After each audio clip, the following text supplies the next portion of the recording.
오늘의 이야기 사랑이신 하나님 아버지, 예수님의 이름으로 당신께 나아갑니다. 성령님, 지금 이 자리에 임재하여 주셔서 우리의 마음을 만져주시옵소서. 잠시 모든 것을 멈추고 의식적으로 성령님께서 당신의 마음을 어루만지시도록 초대하는 시간을 갖겠습니다. 지금 이 순간 우리 대부분의 마음 속에는 수많은 생각들이 스쳐 지나가고 있을 겁니다. 그것은 지극히 정상적인 일입니다. 하지만 잠시 시간을 내어 이렇게 기도해 보십시오. 주님, 저에게 말씀하여 주시옵소서. 당신 자신에 대해 말씀해 주시고 지금 이 순간 저의 마음에 대해 말씀해 주십시오. 저와 당신, 우리에 대해 말씀해 주십시오. 앞으로 이어질 이 시간 동안 각자 조용히 눈을 감고 주님께서 당신에게 친히 말씀하시기를 진심으로 간구하시기 바랍니다. 주님, 예수님의 이름으로 이 모든 것을 간구합니다. 아멘. 오늘 우리는 마태복음 25장 1절부터 13절에 기록된 예수님의 지상 사역 마지막 순간에 남기신 매우 중요한 비유에 대해 깊이 나누고자 합니다. 이 말씀은 그분의 마지막 설교이자 메시지였습니다. 먼저 본문 전체를 읽고 각 구절의 의미를 하나씩 되짚어 보겠습니다. 그때의 천국은 마치 등을 들고 신랑을 맞으러 나간 10처녀와 같다 하리니 그 중에 5은 미련하고 5은 슬기 있는 자라. 미련한 자들은 등을 가지되 기름을 가지지 아니하고 슬기 있는 자들은 그릇에 기름을 담아 등과 함께 가져갔더니 신랑이 더디 오므로 다 졸며 잘세. 밤중에 소리가 나되 보라 신랑이로다. 맞으러 나오라 하매 이에 그 처녀들이 다 일어나 등을 준비할세. 미련한 자들이 슬기 있는 자들에게 이르되 우리 등불이 꺼져가니 너희 기름을 좀 나눠달라 하거늘 슬기 있는 자들이 대답하여 이르되 우리와 너희가 쓰기에 다 부족할까 하노니 차라리 파는 자들에게 가서 너희 쓸 것을 사라 하니 그들이 사러 간 사이에 신랑이 오므로 준비하였던 자들은 함께 혼인잔치에 들어가고 문은 닫힌지라. 그 후에 남은 처녀들이 와서 이르되 주여 주여 우리에게 열어주소서. 대답하여 이르되 진실로 너희에게 이르노니 내가 너희를 알지 못하노라 하였느니라. 그런즉 깨어있으라. 너희는 그 날과 그때를 알지 못하느니라. 예수님께서는 이 비유를 통해 매우 극적인 메시지를 전달하십니다. 먼저 1절부터 살펴보겠습니다. 그때의 천국은 마치 등을 들고 신랑을 맞으러 나간 10처녀와 같다. 여기서 우리는 몇 가지 중요한 상징을 발견합니다. 첫째, 성경에서 등불은 종종 우리의 사역을 의미합니다. 등불은 다른 사람들에게 빛을 비추어 그들이 주님을 따르고 순종하도록 돕는 도구입니다. 이 자리에 계신 모든 분들에게는 주님께서 맡기신 각자의 등불, 즉 사역이 있습니다. 그것은 다른 이들에게 빛을 보여주는 당신만의 영역입니다. 중요한 점은 10처녀 모두가 등불을 가지고 있었다는 사실입니다. 우리 모두에게는 1:1 관계이든 소그룹 사역이든 거리 전도이든 혹은 친구에게 말씀을 나누는 것이든 각자의 사역이 있습니다. 둘째, 예수님께서 언급하신 10명 모두가 처녀라는 점입니다. 신약 성경에서 거듭난 모든 신자는 영적으로 순결한 처녀에 비유됩니다. 고린도후서 11장 2절과 3절은 이 영광스러운 진리를 말해줍니다. 당신의 과거가 아무리 끔찍했을지라도 예수님으로 인해 당신은 하나님 앞에서 흠없는 순결한 처녀로 여겨집니다. 이것은 당신이 거듭난 날 값없이 받은 선물입니다. 따라서 이 비유에 등장하는 10명의 처녀는 모두 구원받은 신자들이며 심지어 사역의 자리에 있는 리더들임을 알 수 있습니다. 예수님께서는 이 말씀을 12 제자들에게 하고 계셨습니다. 곧 다락방으로 그리고 십자가로 향하시기 직전에 리더십에 관해 말씀하고 계셨던 것입니다. 셋째, 이 10처녀 모두가 신랑을 맞으러 나갔다는 사실입니다. 그들은 하나님 나라에 무관심한 사람들이 아니었습니다. 오히려 예수님을 신랑으로 이해하고 그분을 만나기 위해 적극적으로 나아갔던 사람들입니다. 아마도 신랑을 맞이하는 컨퍼런스가 열렸다면 가장 먼저 등록했을 사람들이고 어쩌면 그 컨퍼런스에서 가르치는 교사나 세미나 리더였을 수도 있습니다. 그들은 신랑 되신 예수님에 대한 계시를 이미 경험했고 다른 이들에게 그것을 가르치기까지 했습니다. 하지만 여기에 문제가 있습니다. 예수님께서는 바로 그들, 신랑 하나님을 경험하고 가르쳤던 리더들을 향해 말씀하고 계십니다. 그리고 그들 중 절반인 5은 결국 길을 잃었다고 경고하십니다. 그들 역시 한때는 예수님을 신랑으로 만나는 경험을 했지만 반복되는 일상의 고단함과 평범함 속에서 한때 그토록 생생했던 실제로부터 멀어졌던 것입니다. 물론 누구도 의도적으로 그렇게 되지는 않습니다. 내가 신랑에 대한 컨퍼런스를 10번이나 인도했으니 내년부터는 신앙을 버려야겠다라고 계획하는 사람은 아무도 없습니다. 하지만 우리는 이 비유를 통해 냉철한 현실을 마주해야 합니다. 많은 사람들이 이 메시지에 불타오르며 주님과 새로운 경험을 하고 그것을 모든 이에게 전하고 싶어 합니다. 그 경험은 진짜이고 살아있습니다. 하지만 2년, 3년, 5년이 지나면서 더 깊이 나아가는 것을 멈춘다면 그들은 삶 속에서 기름을 잃어버리고 한때 가르쳤던 그 친밀한 관계로부터 단절되고 맙니다. 당신이 이 주제에 대해 가르치거나 노래하거나 책을 읽었다는 사실이 당신의 믿음이 굳건하게 유지될 것을 보장하지는 않습니다. 이것은 두려움을 주기 위함이 아니라 우리 모두가 이 비유를 통해 냉철한 현실을 직시하기를 바라는 마음에서 드리는 말씀입니다. 이 제1절의 첫 단어인 그때에라는 말에 주목해 봅시다. 예수님께서 그때에 천국이 열처녀와 같을 것이라고 말씀하셨을 때 그때는 과연 언제일까요? 이 비유의 바로 앞장인 마태복음 24장을 보면 그 맥락을 이해할 수 있습니다. 마태복음 24장과 25장은 원래 하나의 설교였습니다. 24장은 예수님의 재림이 있을 세대에 관한 말씀으로 가득 차 있습니다. 즉, 예수님께서는 내가 다시 돌아올 그 세대에는 성령께서 나를 신랑으로 아는 계시를 온 세상에 부어줄 것이다. 그때에는 성령께 순종하는 모든 사역들이 신랑 되신 예수님을 만나고 선포하게 될 것이다. 라고 말씀하시는 것입니다. 저는 우리가 바로 그때에 가까워지고 있다고 믿습니다. 지금이 바로 그때입니다. 우리는 하나님 나라의 모든 처녀 사역들, 즉 예수님의 십자가 보혈로 값없이 순결하게 된 모든 사역들이 신랑을 맞으러 나아가는 세대에 살고 있습니다. 이 말씀을 듣는 많은 분들이 아마 이곳을 떠날 때 예수님을 신랑으로 경험하고자 하는 더 깊은 열망을 품게 되기를 기도합니다. 성경을 묵상하고 아가서를 통해 열정적인 신랑을 알고 그분의 소중한 신부로서의 나 자신을 발견하고자 하는 새로운 에너지를 얻게 될 것입니다. 이것이 바로 신랑을 맞으러 나가는 것입니다.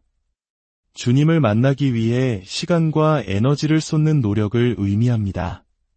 주님은 우리 모두에게 당신 자신을 값없이 내어주시며 말씀하십니다.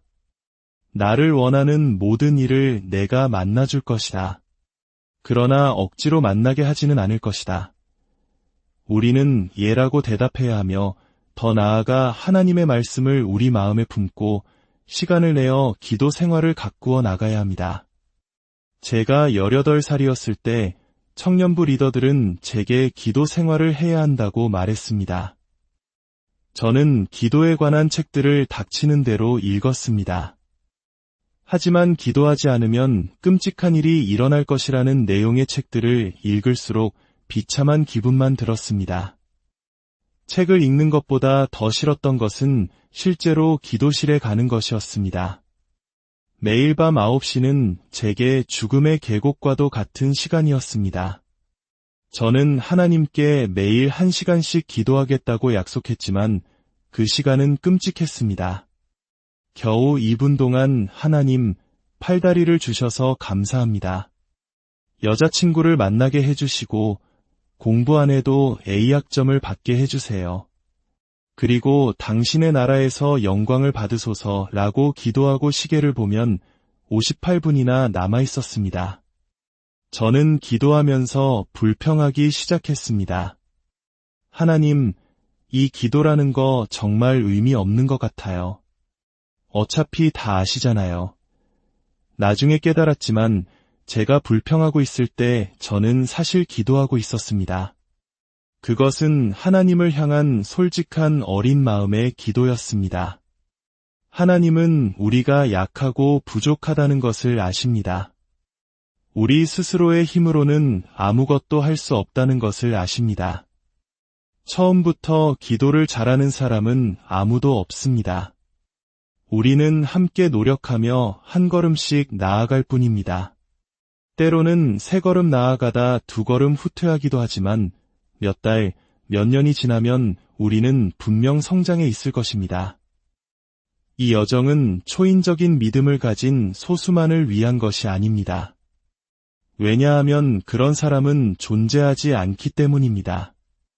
우리가 역사 속에서 위대하다고 여기는 믿음의 선조들도 우리와 똑같이 연약했고 하나님의 임재를 느끼지 못했으며 죄와 씨름하고 넘어지며 포기하고 싶었던 순간들이 있었습니다. 사랑하는 여러분, 이 길은 당신과 저를 위한 길입니다. 이 제 2절부터 4절까지 지혜와 어리석음을 가르는 거대한 분기점에 대해 살펴보겠습니다. 5은 지혜로운 사역을, 5은 어리석은 사역을 했습니다. 예수님께서는 그들이 악하다고 말씀하지 않으셨습니다. 그저 어리석다고 하셨습니다. 하나님을 사랑하지만 어리석은 사람과 악한 사람 사이에는 큰 차이가 있습니다. 예수님께서는 3절과 4절에서 지혜와 어리석음의 차이를 가장 단순하고도 심오한 방식으로 정의하십니다. 3절을 보십시오. 어리석은 리더의 정의는 무엇일까요? 미련한 자들은 등을 가지되 기름을 가지지 아니하고 그들의 우선순위는 등불, 즉 자신의 사역을 키우는 것이었습니다. 기름, 즉 하나님과의 친밀한 관계를 발전시키는 것은 2번째, 3번째 문제였습니다. 여기서 기름은 우리 마음에 임하시는 성령의 만지심, 우리의 마음과 생각을 부드럽게 하시는 성령의 역사를 의미합니다. 기름은 하나님의 임재를 느끼는 능력을 상징합니다. 또한 기름은 당신과 성령님 사이의 비밀스럽고 사적인 관계, 당신의 마음속에서 끊임없이 이어지는 대화를 의미합니다. 이 제4절에서 지혜의 정의를 보십시오. 슬기 있는 자들은 그릇에 기름을 담아 등과 함께 가져갔더니 그들은 순서를 바꾸었습니다. 기름을 먼저 챙기고 등불은 그 다음에 챙겼습니다. 지혜로운 사역자들은 이렇게 말합니다. 기름을 준비하는 것이 첫 번째입니다. 제 사역이 성장하는 것은 주님의 소관입니다. 때로는 줄어들 수도 있겠지요.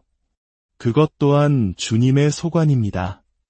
제가 집중하는 것은 더 유명해지는 것이 아니라 기름을 얻는 것입니다. 많은 분들이 큰 사역을 꿈꿉니다. 그러나 당신의 사역이 얼마나 커지든 상관없이 이것 하나만은 마음에 새기십시오.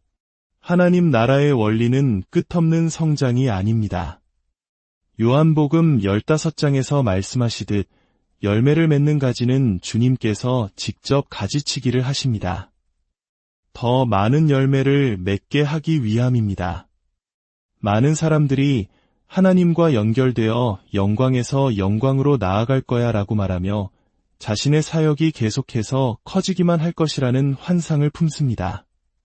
그러나 사역은 커지는데 마음은 점점 작아지고 있다면 주님께서는 당신을 너무나 사랑하시기에 그 길을 멈추게 하실 것입니다. 사역에는 밀물과 썰물처럼 흥망성쇠의 시기가 있습니다. 영향력이 커지는 시기가 있는가 하면 줄어드는 시기도 있습니다. 하나님께서 우리를 사랑하시기에 우리의 삶을 그렇게 인도하십니다. 당신이 만약 계속해서 커지고 유명해지는 사역에만 지원한다면 그것은 하나님 나라의 방식이 아닙니다. 기름을 얻는 일에 지원하십시오. 하나님과 연결되는 일에 모든 것을 거십시오. 그렇게 한다면 사역의 규모가 커질 때 교만하지 않을 것이며 작아질 때 낙심하지 않을 것입니다. 만약 숫자가 줄어들 때 낙심한다면 숫자가 늘어날 때 분명 교만해질 것입니다. 왜냐하면 당신의 정체성이 사역의 크기에 달려있기 때문입니다. 우리는 숫자로 사는 것이 아니라 그분과의 연결로 삽니다. 6절을 보겠습니다. 밤중에 소리가 나되 보라 신랑이로다. 맞으러 나오라 하매 인류 역사의 자정, 즉 마지막 때가 가까워질수록 하나님께서는 외치는 자들을 일으키실 것입니다. 가수, 설교자, 작가, 중보기도자들을 일으키셔서 온 땅의 외침이 들리게 하실 것입니다. 그 외침의 주제는 무엇입니까? 신랑이 오신다. 맞으러 나오라. 성령께서는 지금 온 땅에서 이 외침을 전할 사람들을 찾고 계십니다. 당신처럼 약하고 부족한 사람들, 하나님께서 돕지 않으시면 아무것도 할 수 없는 사람들을 통해 이 외침이 울려 퍼질 것입니다. 당신의 메시지는 이것입니다. 첫째, 신랑 하나님이 오신다. 그분은 왕이시지만 동시에 열정적인 신랑이십니다. 당신의 마음에 사로잡히신 사랑에 빠진 하나님이십니다. 이 메시지는 사람들을 놀라게 할 것입니다. 둘째, 돌파가 오고 있다. 그분은 재림의 날 하늘에서 오시기 전에 부흥을 통해 우리에게 오실 것입니다. 친밀함 속에서 우리에게 가까이 오실 것입니다. 개인, 캠퍼스, 도시, 국가를 위한 돌파가 오고 있습니다. 이것이 우리의 메시지입니다. 셋째, 일어나 그를 맞으러 나아가라. 신랑이 사랑에 빠진 분이라는 것만으로는, 그분이 돌파를 가져오실 것이라는 것만으로는 충분하지 않습니다. 우리 자신이 일어나 그분 앞에 나아가기 위해 무언가를 해야 합니다. 관계에는 우리의 헌신이 필요합니다. 당신은 하나님께 사랑을 드릴 수 있는 유일한 사람입니다. 당신의 마음에서 나오는 사랑은 다른 누구도 대신 드릴 수 없습니다. 우리는 일어나 삶의 스케줄을 조정하고 말씀을 위한 시간을 내고 기도를 위한 시간을 확보해야 합니다. 죄에 대해서는 아니오라고 말하고 하나님께는 예라고 말해야 합니다. 이것이 바로 일어나 신랑을 맞으러 나가는 것입니다. 8절에서 어리석은 처녀들은 말합니다. 우리 등불이 꺼져가니 너희 기름을 좀 나눠달라. 하지만 기름, 즉 하나님과의 개인적인 관계는 다른 사람이 나누어 줄 수 있는 것이 아닙니다. 그것은 당신과 하나님 사이의 비밀스러운 역사이며 사랑으로 반응한 당신 마음의 기록입니다. 다른 사람이 안수한다고 해서 그의 신앙생활을 당신에게 줄 수는 없습니다.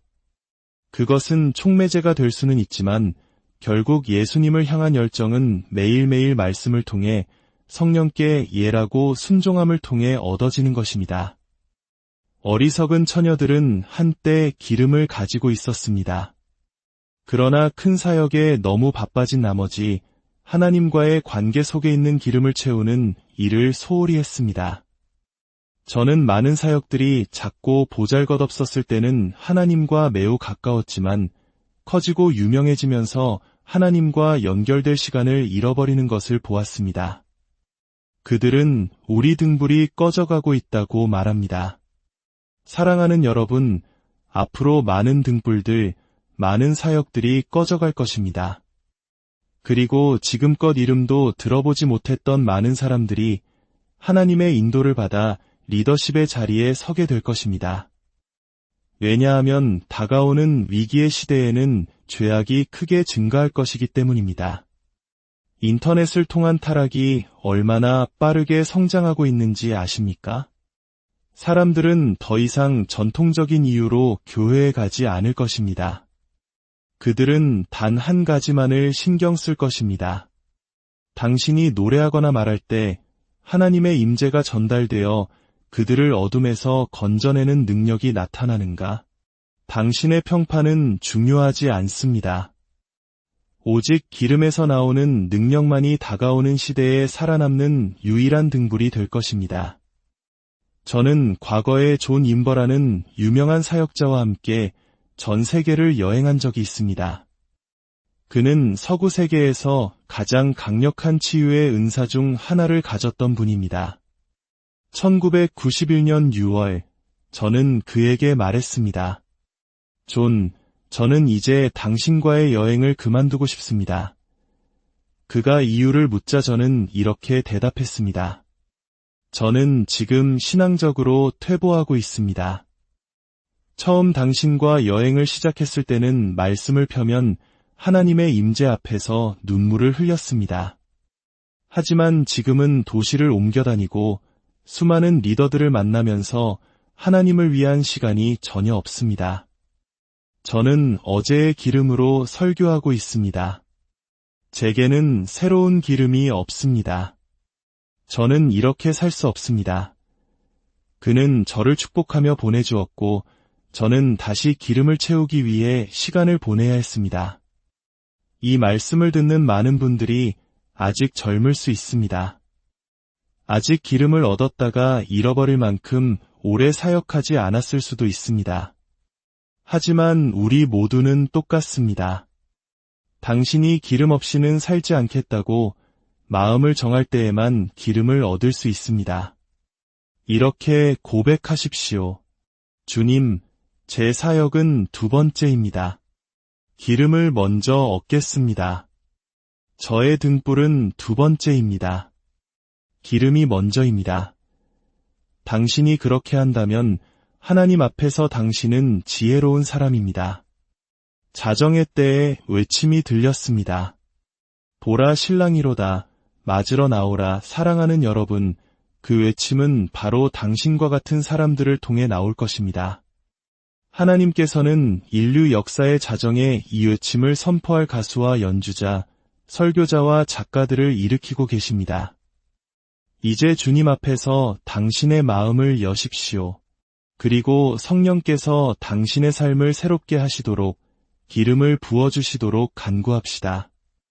우리의 사역보다, 우리의 성공보다 오직 주님과의 친밀한 관계, 그 기름을 최우선으로 구하는 지혜로운 자들이 되게 해달라고 함께 기도합시다.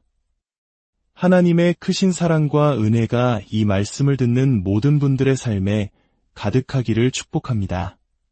당신의 삶이 주님을 향한 사랑의 기름으로 가득 채워져 마지막 때에 밝게 타오르는 등불이 되기를 예수님의 이름으로 기도합니다.